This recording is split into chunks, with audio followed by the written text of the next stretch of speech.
The Signal Oil Program, The Whistler.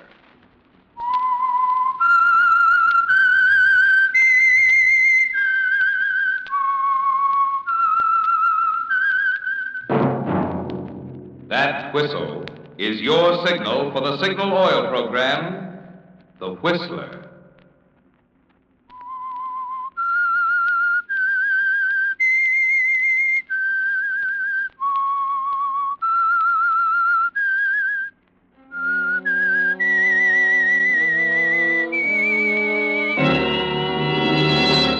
I am the Whistler, and I know many things, for I walk by night. I know many strange tales hidden in the hearts of men and women who have stepped into the shadows.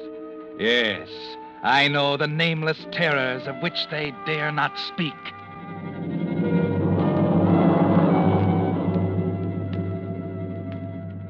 Yes, friends, it's time for The Whistler.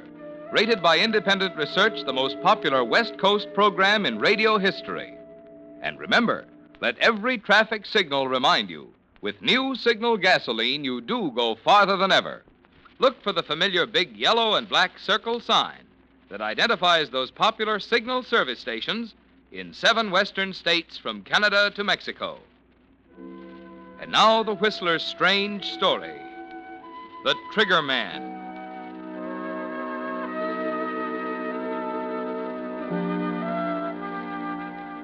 He was young, brilliant, confident. He had everything it takes to make a successful lawyer. But no matter how you looked at it, law school graduates were a dime a dozen, regardless of how brilliant and confident they were. And Stella and the baby had to eat. So that's why Martin Lane took his first case from Branch Malone, the gambler, and got an acquittal for him, the first of a long line of acquittals. Yes, his old classmates threw up their hands, said he was selling his soul to the devil, but there was good money in it. And he kept telling himself he had to get a start somewhere, so he kept right on getting acquittals for Branch, and the money kept rolling in. But it had to end sometime, Martin. There had to be a payoff eventually. Gentlemen of the jury, have you agreed upon a verdict? We have, Your Honor.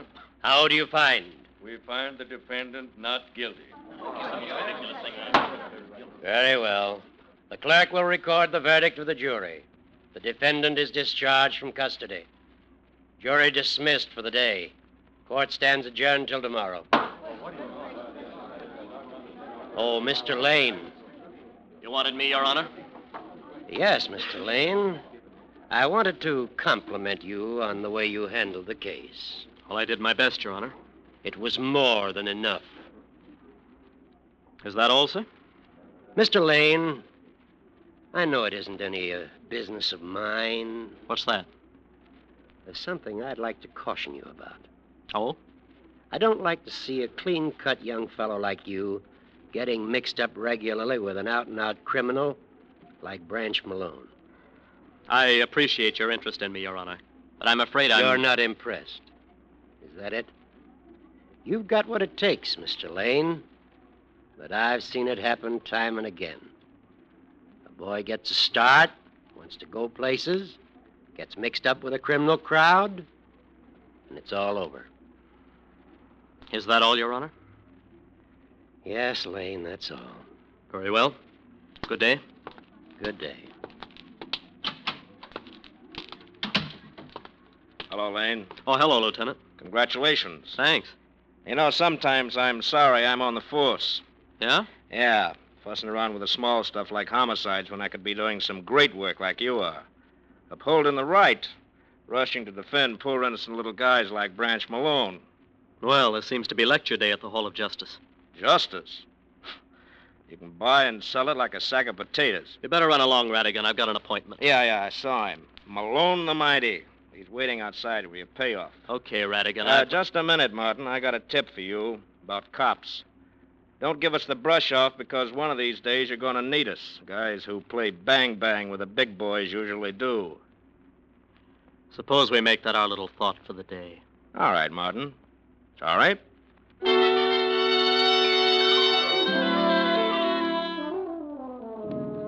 Yes, Martin, you're on your way, aren't you? Another acquittal. Another $500 in your pocket. It doesn't matter much where it comes from, does it? His money's as good as anybody's. And that night, as you sit in the living room reading the paper, you try and reason it through and file it away. But it keeps coming back.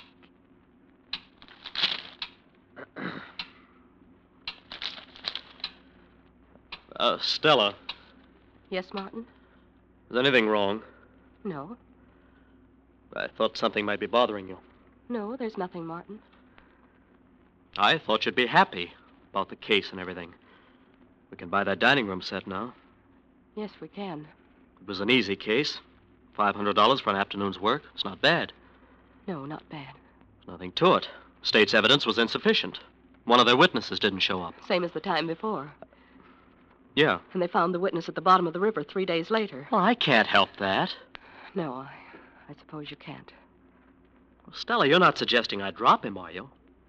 For years I've sweated and struggled trying to make enough for you and Susan.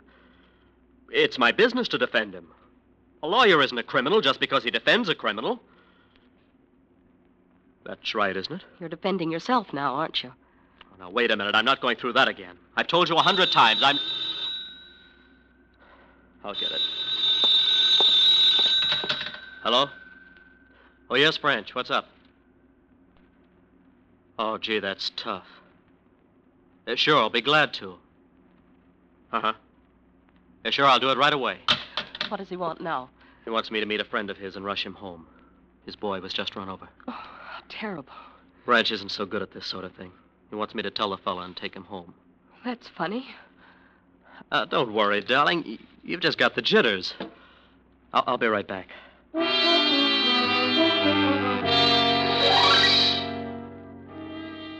Just a little favor for Branch, Martin.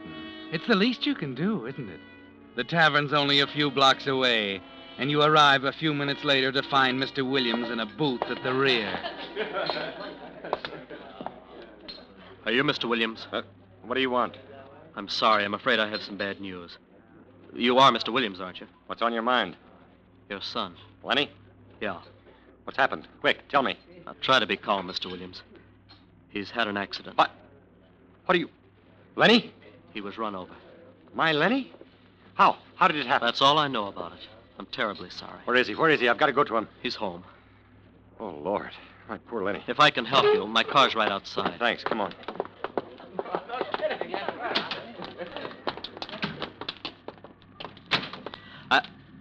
Branch, what are you doing here?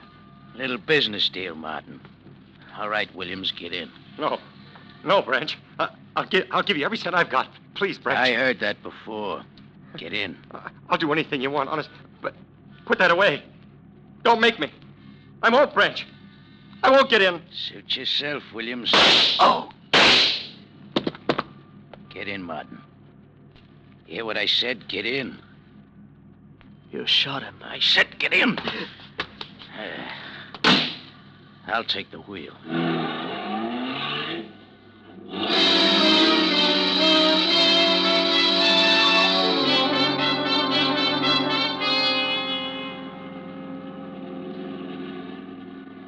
You're sitting kind of quiet for a lawyer. I can't understand it, Branch. It ain't that complicated for a man with your talent. I put the finger on him. Who was he? Oh, I thought I told you, Martin. He's the witness who didn't show up this afternoon.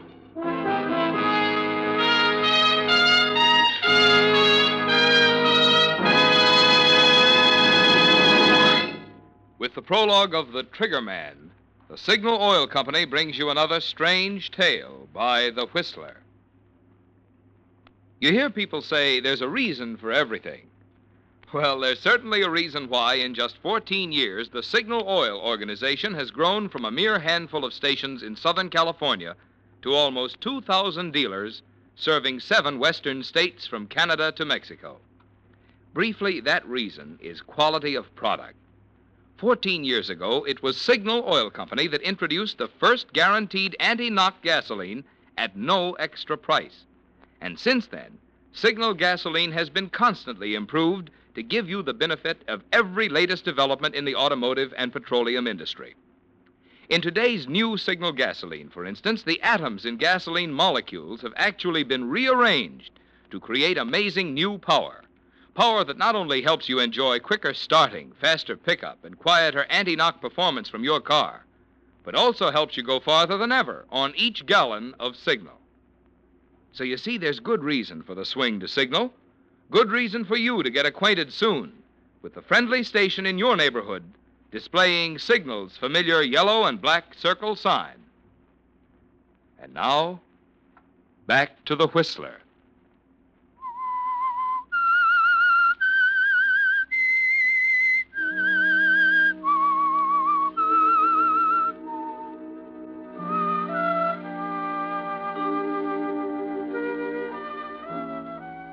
Well, Martin, you've discovered something, haven't you? The judge in Radigan. Even Stella tried to tell you, but you couldn't understand until now. It happened so suddenly that it stuns you. Williams is dead, and you put the finger on him, didn't you? Acted as messenger boy for Branch Malone. Stood by him like one of his gunmen while he pulled the trigger. And there's nothing you can do to make it right again. Nothing you can say to the murdered man's wife or her son or Stella. Martin. Martin, where have you been? It's past midnight. I've been worried sick. It's just a little business, Stella. You'd better go back to bed. What's the matter, Martin?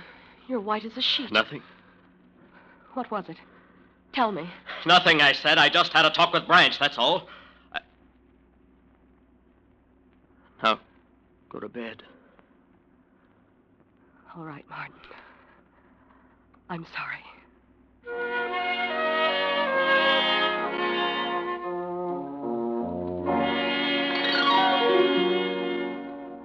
There's only one thing to do now, isn't there, Martin? You're walking down a one-way street, and there's no way to turn back. You're part of the organization now, one of Branch's boys, his counselor, and the only witness living who could put a rope around his neck. And you know exactly how Branch feels about that kind of a witness. So there's nothing to do but keep your mouth shut and hope for the best. You can't face Stella the next morning at the breakfast table. So you leave the house before she wakes and go down to the office. No one's there. You try and concentrate on your work, but it's no use. Go down to the coffee shop and try to eat, but you're not hungry. Walk in the park for a while, over to the library. You can't get your mind off of it, can you? Finally, at 11 o'clock, you returned and find your secretary waiting. I've been trying to get you all morning, Mr. Lane. There was a call from Mr. Malone. What? When? About an hour ago. He wants you to see him. All right. Where, at his club? At the Hall of Justice. He was booked this morning on suspicion of murder.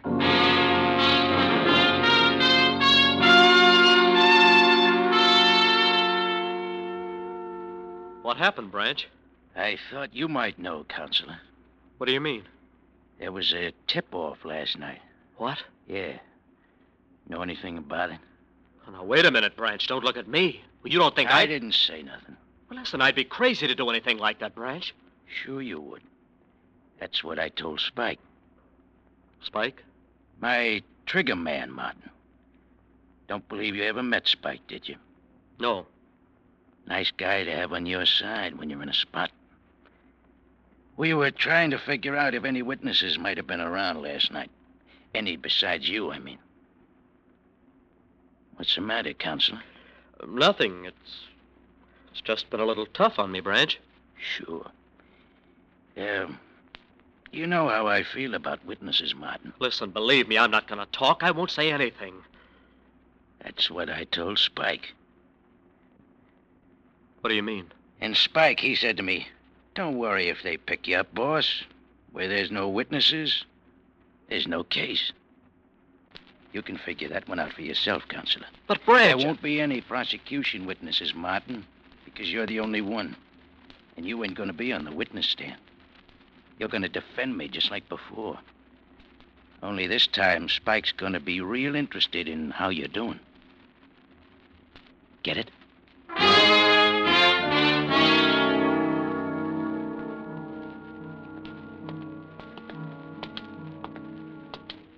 Lane. Oh. Oh, it's you, Radigan. Didn't mean to scare you like that, Martin. A little jumpy, aren't you? What do you want? Get it all settled with a big boy? Heard you just had a chat with him down in his cell. Did he put the heat on? I'm sorry, Radigan. I haven't got time to stand Yeah, I around. know. You're a busy man. You haven't got time to think about little things. Like a guy suddenly not showing up at home and his wife trying to explain it to his kid. What does your wife think of that, Martin? What does she think when she looks at your kid? Cut it, will you? Okay. Just had to speak my little piece. I just want to tell you, you're playing with dynamite this time, Sonny. Your friend knows all his blue chips are on the table, and whoever put the finger on Williams in that bar is the guy who's going to hang him. And this time, so help me, the witness won't disappear. What are you getting at, Radigan? I think you know enough about this case to hang Malone, and I think you'll come through for us. And when you do, it's going to be dangerous. Why are you telling me all this? I want you to know why I'm putting a tail on you. What? One of my men's going to watch you day and night, and if you know what's good for you, you won't try and give him the slip. Is this for my protection? Right. Like I said, Martin, this time the witness isn't going to disappear.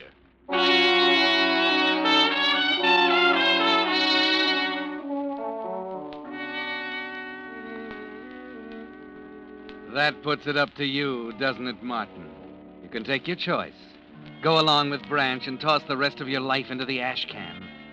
Or tell what you know and face Spike later in a dark alley somewhere. Spike will be there, too, won't he, Martin? And you won't have a chance, because you don't know him from Adam. All you know is that he's never missed yet. That when Branch gives him the order, the witness disappears. You can't eat, you can't sleep. And worst of all, you can't explain to Stella. Martin, Yes? what are you going to do? Oh, will you forget it, Stella? He's my client. I've got to defend him. Do you? Of course I do. Why, Martin, you know he's guilty. Why must you involve yourself in it further? You've got a right to turn him down. He doesn't own Stella, you. please, will you let me alone? You're an accomplice. If you defend him, you're as guilty as he is. Where are you going? Out.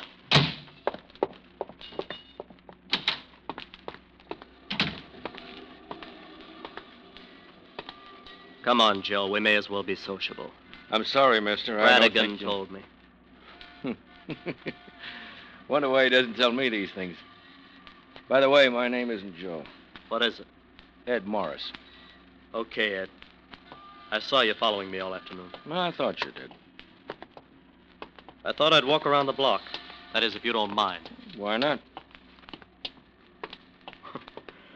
Your boss would get a bang out of this, I suppose. Walking around together this way.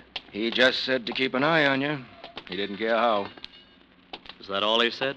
That's all. Radigan thinks you're a pretty good kid. So what? Am I supposed to toss away the biggest case of my life just because he thinks I'm a good kid? The guy's guilty and you know it. What do you mean I know it? If you didn't know it, I wouldn't be here. You better stick to your gumshoeing, Ed. Okay. Hey, there's a bar down the street. I don't want to go on any bars. Maybe it's just this bar, huh? Maybe because it's the one where William... Did you hear what I said? I don't want to go on any bars. All right, Martin. I've changed my mind about taking a walk. I think I'll go home.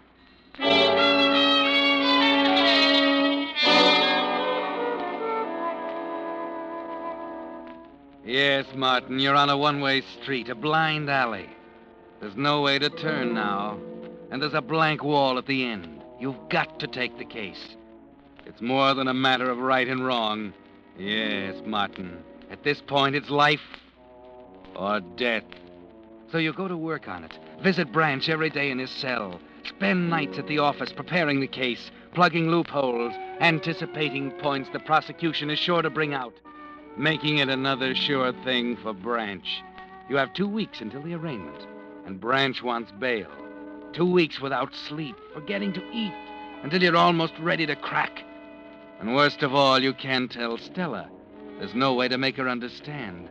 And then suddenly, on the night before the arraignment, you can't hold out on her any longer. Martin, darling, you've got to tell me. You can't go on this way. Please, Stella. There's nothing. Are you afraid to tell me? No, Why did you lie to me, Martin? Why did you tell me you had nothing to do with the murder? Williams was the man you met that night, wasn't he? Listen, Stella, you've got to forget it. Please, don't even What think... are you afraid of? All right, I'll tell you. I'm the witness. I'm the only one who can hang Branch. Radigan knows it. They all do, but they have no proof. That's why that guy's always waiting for me across the street. He's a guard. All I have to do is open my mouth and I'm dead. But if that's all there was to it, I wouldn't worry, see? It's you, too, and Susan. Don't you see? He won't stop at anything. Spike Robertson's waiting for me somewhere, waiting for me to open my mouth. And if I do, the guard won't make any difference. Spike won't stop until he gets us all. Martin, Well, now you know it. You were right, all of you. But it's too late now. So you're going to defend him and let it happen again and again? Yes. Martin, I want you to stand up at the arraignment tomorrow and tell them everything. Don't be ridiculous. We'll take our chances, Martin. Susan and you and I. It has to be that way, dear. If we don't, there's nothing left, don't you see? No, I'm afraid I don't. No. You'd better go on to bed, dear.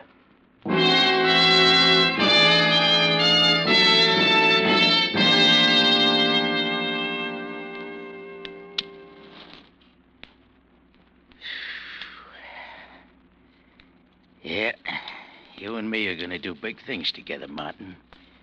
You're a smart boy. Branch. Yeah? Branch, what if I told you that when I get you out of this arraignment and this jam, it was going to be the last time? Huh?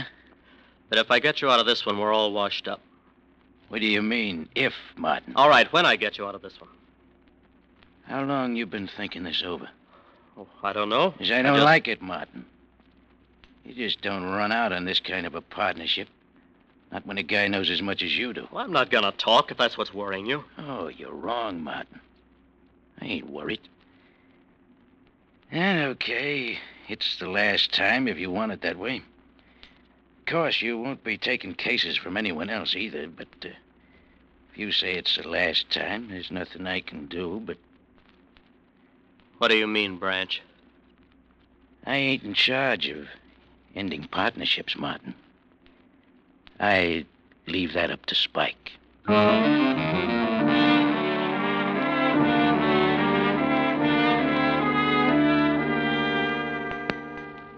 So you go into the courtroom, Martin, in half-lit prosecution, as you think about the one-way street with Spike waiting at the end. Stella is there watching you, her face white and tense. Branch, confident, half-smiling. The rest of them, Radigan, the judge, the jury, all looking at you, waiting, wondering what you'll say when the time comes. Then finally it comes, and you find yourself on your feet, going into your act. May I remind the court that the so-called evidence presented by the prosecution is neither circumstantial evidence, nor is it direct evidence. It's nothing, gentlemen, but suspicion, based simply on the fact that it is alleged that my client had ample and sufficient motive to... She's not looking at you now, Martin. She's bent over, her face in her hands. Radigan is turning away. The judge is looking down at the bench. Williams' connection has yet to be demonstrated to the satisfaction of either the state or...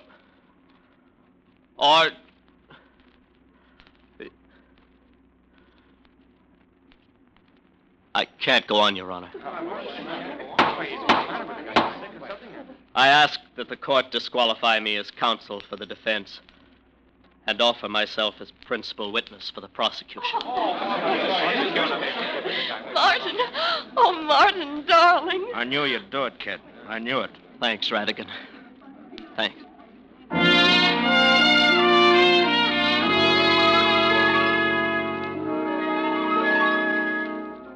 It's a new world, isn't it, Martin? There's a different feel to the sidewalk under your feet as you start home late that night after filing your statement with the district attorney's office. The streets are bare and deserted.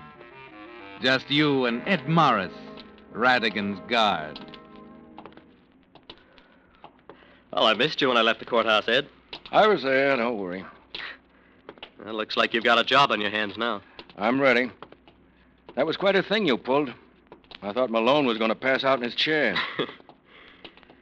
You know, it's funny, Ed. And now that it's over, I'm not scared at all. They sent 2 men along with your wife. Stake out at your house, you know. Yeah. Is this the car? Yeah. Hop in. Spike. Yeah, that's right. Spike.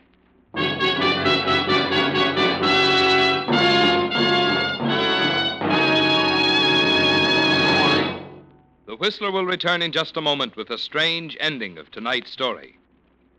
Meantime, a question. How much longer will your car last? Well, the answer to that question depends pretty much on the care your car gets. That's why the extra care of Signal double-check lubrication is really more important to you now than ever before. You see, when your Signal dealer lubricates your car, in order to make doubly sure that not a single part can be missed, he uses the famous Signal check chart, on which the maker of your car shows every lubrication point. And your Signal dealer checks each point against this chart not just once, but twice to make double sure.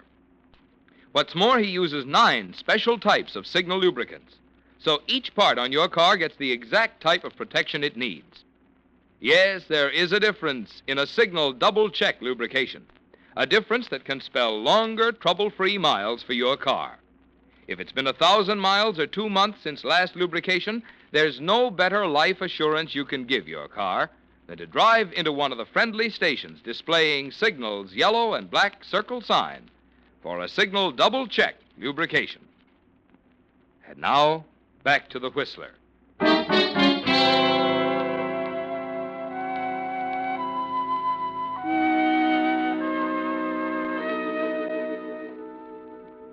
Well, Martin, Branch didn't waste any time, did he? 2 shots, and your guard lies dead at your feet. You look at the killer standing in front of you, the gun still smoking in his hand. There's nothing you can do, no way to turn. 10, maybe 15 minutes left to live.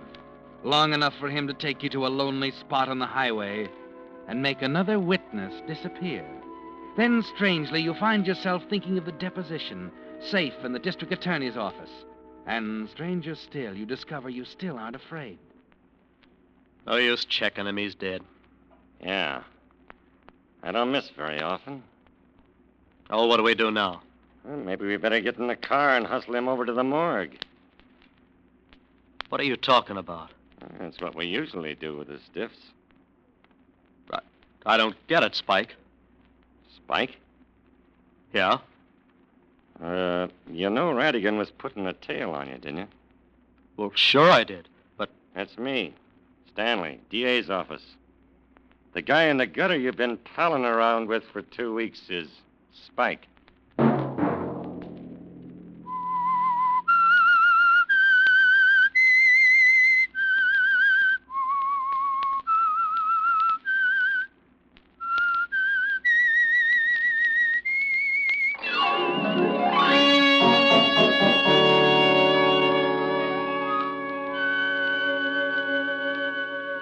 Next Monday at 9 o'clock, The Whistler will bring you another strange tale.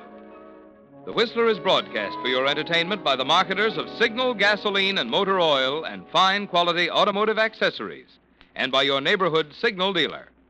This program, produced by George W. Allen, written by Harold Swanton from an idea by Robert and Beatrice Gruskin, music by Wilbur Hatch, is transmitted to our troops overseas by the Armed Forces Radio Service.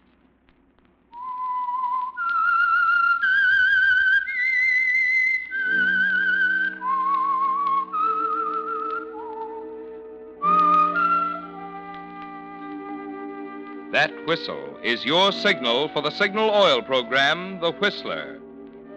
This is Marvin Miller speaking, reminding you to look for those familiar yellow and black circle signs that identify those popular Signal Oil stations in 7 western states from Canada to Mexico.